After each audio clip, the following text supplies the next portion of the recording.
నమస్కారం, welcome two times of India సమయం. నేను మీ సంగీతిక. ఇవాళ చంద్రగ్రహణం. చంద్రగ్రహణం అనగానే చాలామందికి చాలా రకాల అనుమానాలు వచ్చేస్తూ ఉంటాయి. ఏదైనా గ్రహణం వచ్చిందంటే ఆలయాలన్నీ మూసేస్తుంటారు, ఆహారం తీసుకోవద్దంటారు, మంచానే పడుకొని ఉండాలంటారు, గర్భిణీలకి సపరేట్ సూచనలు ఇస్తూ ఉంటారు. సో ఇవన్నీ ఎందుకు, అసలు మన శాస్త్రాల్లో ఏముంది, ఇవన్నీ మనం తెలుసుకోవడానికి ప్రముఖ ఆధ్యాత్మికవేత్త, ప్రముఖ జ్యోతిష్యులు డాక్టర్ శంకర్ మంచి శివగారు మనతో పాటు ఉన్నారు. ఆయనతో మాట్లాడి తెలుసుకుందాం. నమస్కారం అండి. నమస్కారం. సో చంద్రగ్రహణం ఇవాళ. అవును. సో గ్రహణానికి సంబంధించి అనేక మందిలో అనేక రకాల అపోహలు ఉంటాయి. అపోహలు అనొచ్చు, అవి మూఢనమ్మకాలు అంటుంటారు కొంతమంది. అసలు శాస్త్రం ఏం చెప్తుంది ఈ గ్రహణం గురించి? ఇక్కడ ఈరోజు మనకి ఏర్పడేటటువంటి గ్రహణము ప్రధానంగా గ్రస్తోదయ చంద్రగ్రహణం. అంటే అంతరిక్షంలో సంపూర్ణంగా ఉన్నప్పటికీ మన భారతదేశంలో అది పాక్షికంగా, అంటే మన తెలుగు రాష్ట్రాల్లో, భారతదేశంలో మళ్ళీ అరుణాచల్ ప్రదేశ్కి వెళ్తే అక్కడ సంపూర్ణంగా కనబడే అవకాశం ఉంది. ఇక్కడ మనకి ఎందుకు పాక్షికంగా కనిపిస్తుందంటే ఆ పగటి కాలంలో చంద్రోదయం కాదు కాబట్టి. ఇక్కడ మనకి 6:22 చంద్రోదయం అవుతుంది మన తెలుగు రాష్ట్రాల్లో. ఆ సమయం నుంచి 6:47 వరకు దీని యొక్క ప్రభావం ఉంటుంది, అంటే 25 నిమిషాల కాలం. ఈ కాలంలో గ్రస్తోదయ చంద్రగ్రహణంలో ప్రధానంగా మనకి శాస్త్రంలో నియమాలు చెప్పారు.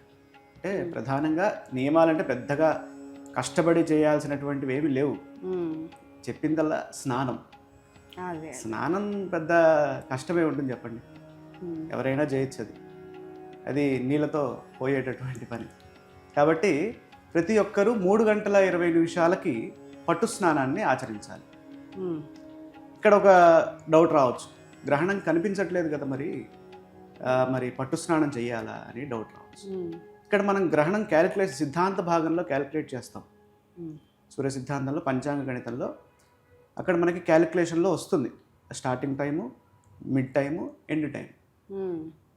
ఇవి వచ్చినప్పుడు ధర్మశాస్త్రంలో ఏం చెప్తాడంటే శాస్త్రజ్ఞానమే నిమిత్తము, దాన్నే తీసుకోండి.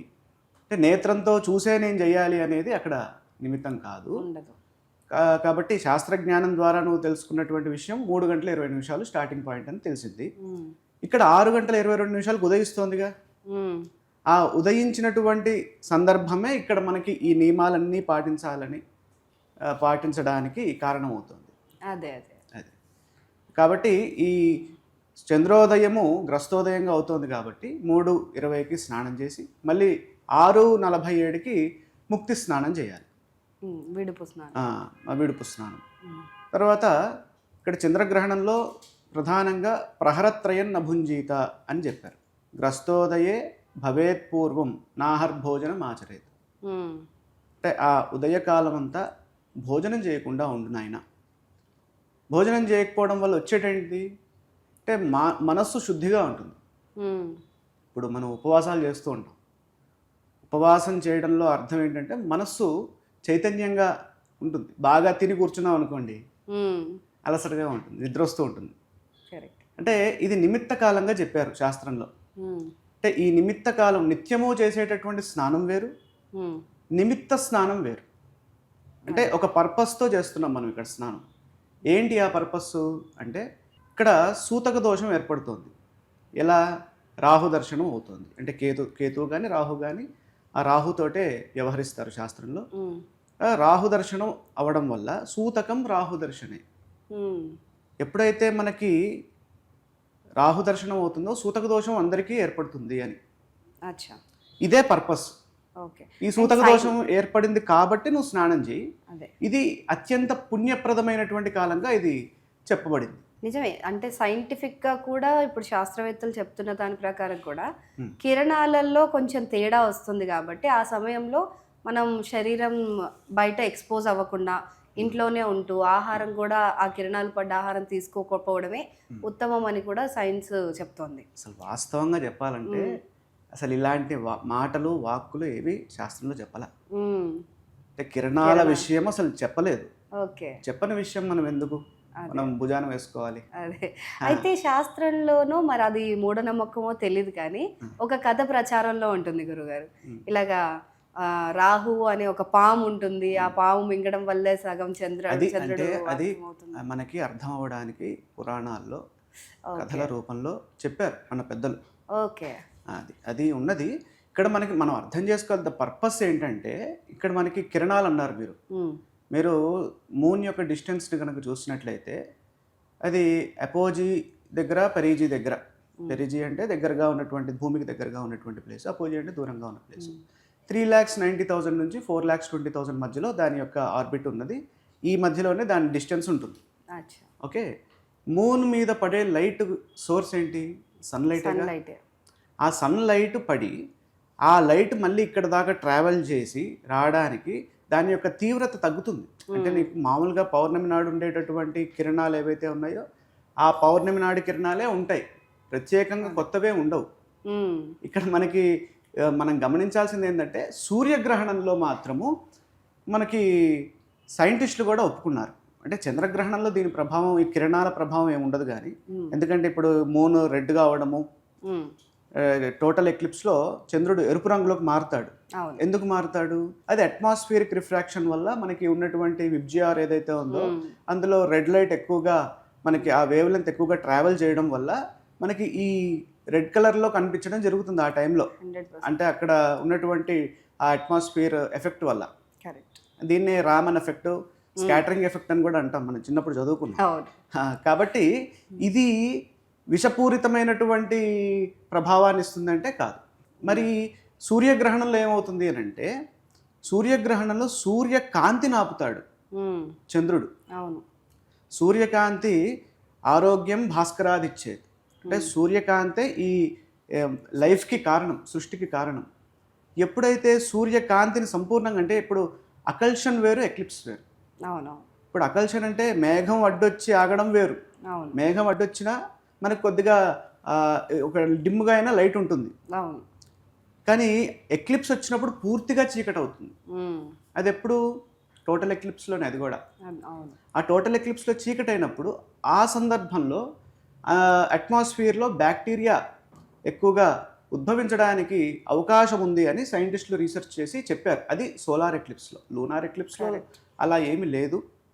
ఆ బ్యాక్టీరియానే మన వాళ్ళు విషంగా దాన్ని ప్రొజెక్ట్ చేసి చూపించి ఉండవచ్చు మన పెద్దలు. అలాగే గర్భిణీలు ఈ సమయంలో ఎలాంటి జాగ్రత్తలు పాటించాలి గురుగారు? ఇది కూడా ఇంకొక అద్భుతమైన ప్రశ్న. అంటే శాస్త్రంలో గర్భిణీ స్త్రీ గురించి ఎక్కడ చెప్పలే. గర్భిణీ స్త్రీ కదలాలని, కదలకూడదు, మంచం పైన పడుకోవాలని అంటారు. అట్లా ఏం చెప్పలే. అంటే మనకి శాస్త్రంలో అనేక సడలింపులు ఇచ్చారమ్మా. అంటే ఇది పుణ్యకాలంగా చెప్పారు.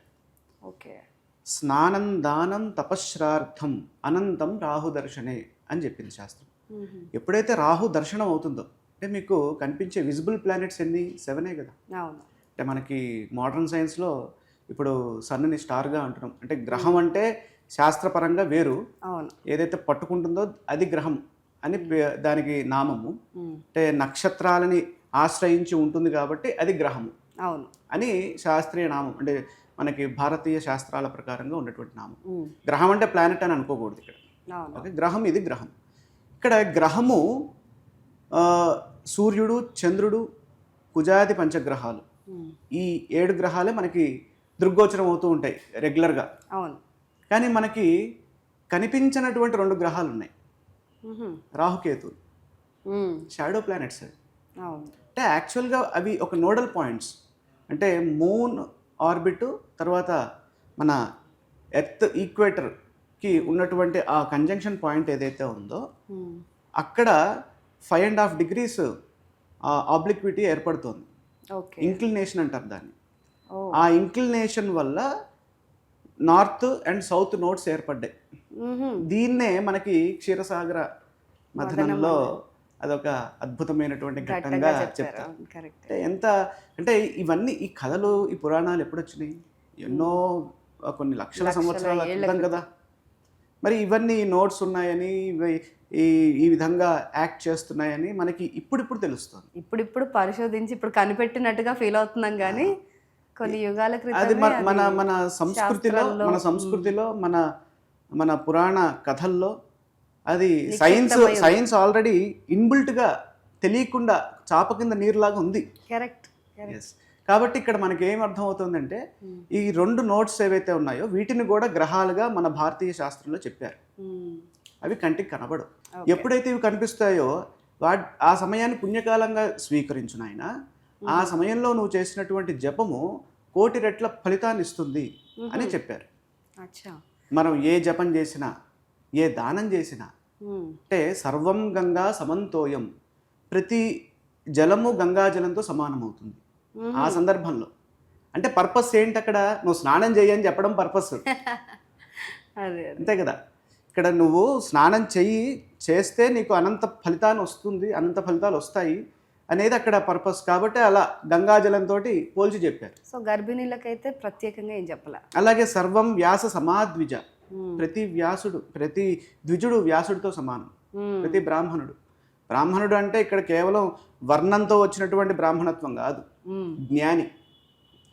ఇప్పుడు గొప్ప స్కాలర్, గొప్ప పిహెచ్డి స్టూడెంట్ ఉన్నాడు, అతన్ని బ్రాహ్మణుడిగా కన్సిడర్ చేయొచ్చు. గొప్ప సైంటిస్ట్ ఉన్నాడు అంటే బ్రాహ్మణుడు అంటే ఇక్కడ నాలెడ్జబుల్ పర్సన్. గ్రేట్ అండి, గ్రేట్. ఇప్పుడు మీరు చెప్తున్నారు. సో అంటే ఈ బ్యారికేడ్స్ అన్ని కూడా తొలగించి చెప్తున్నట్టుగా అనిపిస్తుంది నాకు. వాస్తవంగా శాస్త్రం అదే చెప్పింది. అలాగే సర్వం వ్యాస సమాద్విజ అన్నారు కదా. ప్రతి ద్విజుడు, ప్రతి నాలెడ్జబుల్ పర్సన్ బ్రాహ్మణుడితో సమానము.